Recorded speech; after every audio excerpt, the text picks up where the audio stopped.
today's lesson, I'll be explaining the variants or the differences between substrand, strand, content indicator, performance indicator, core competencies, just to mention by a few, so that you know how to plan for your lesson as you prepare for your macro teaching.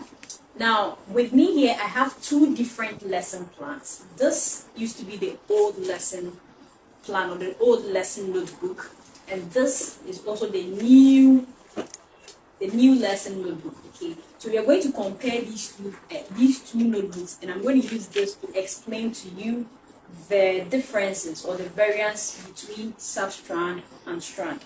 Now, with the old lesson plan, we had these details in the notebook. We had day and duration. So let's say on Monday you are to go to class, so you are to write here Monday. How many minutes is your lesson? So 60 minutes.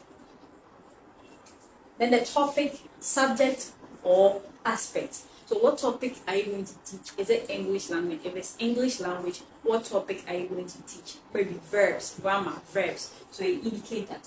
Now I'm going to compare and explain. When you come to the new lesson plan, the new lesson plan says strand. Now with the strand, it is the broad topic. Okay, let's say it is RME you're going to teach. But then under RME, you have a broader topic, which is, let's say, God's creation.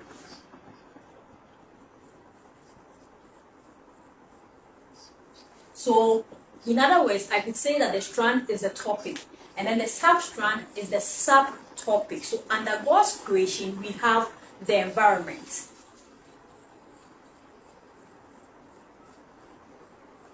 We have the environment. Now, the indicator, when you're preparing your lesson plan, you have the weekly plan and then the termly lesson plan.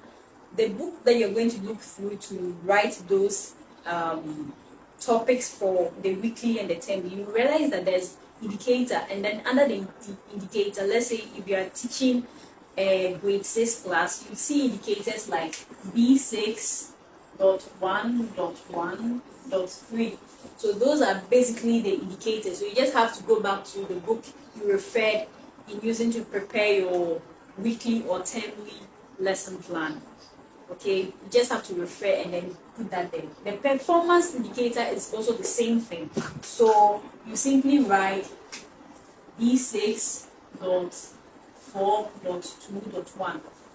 Okay, you have to just compare whatever you wrote at the termly or the weekly lesson plan, and then you input that. Now, what are the core competencies? The core competency simply means the student's ability to be creative, to be able to solve a problem. So mostly under the core competence, you realize you write creativity and innovation.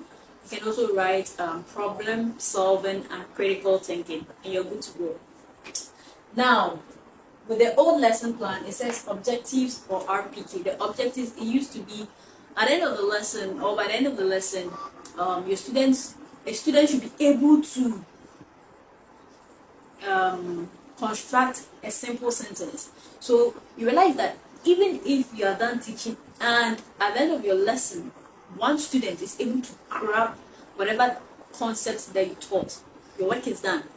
Because you don't expect that at the end of your lesson, you don't expect that all the students should understand whatever you've taught. But then if at the end of your lesson you realize that, oh, about 2 or 3 people have been able to grasp your concepts, then that is a work done. Okay, so that is the old lesson. But in the new lesson plan, it says starter.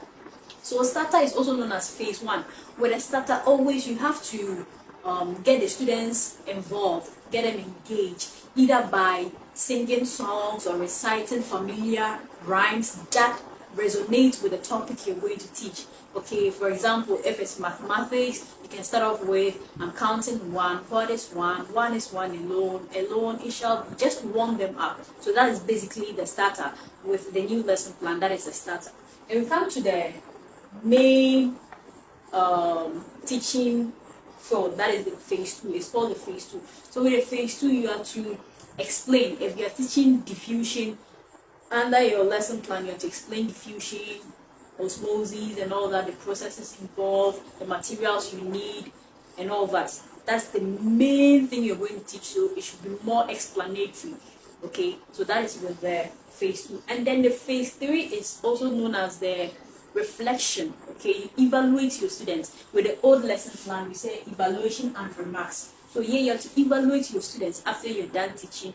You have to ask questions to see if they really understood whatever that you taught during the day, or for the 30 or 60 minutes that you spent in class. You have to ask them questions and see if they really understand. Not just that, you are also to leave them with some assignments to also know as to whether they understood whatever that you taught. And basically that is it. So at this point, you know what a strand is, which is the main or the broader topic.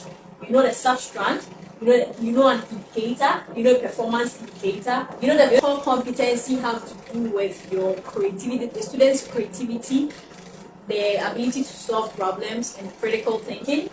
You know the starter, you know the phase 1, you engage them with rhymes and familiar songs that resonate with whatever that you're going to teach for the day. And then the phase 2, you know the phase 3. So basically that's what it has to do with the new lesson plan. It is nothing new. Okay, it is nothing. You have the week ending, the date, the class size, the strand, substrand, indicator. Basically, you're going to see all this, and then you're going to prepare your lesson plan for your macro teaching. So wishing you all the very best of luck. If this video was useful, please do also hit the plus sign, leave a like, and also leave a comment via the comment section. Thank you very much, and see you guys on another episode. I'm out.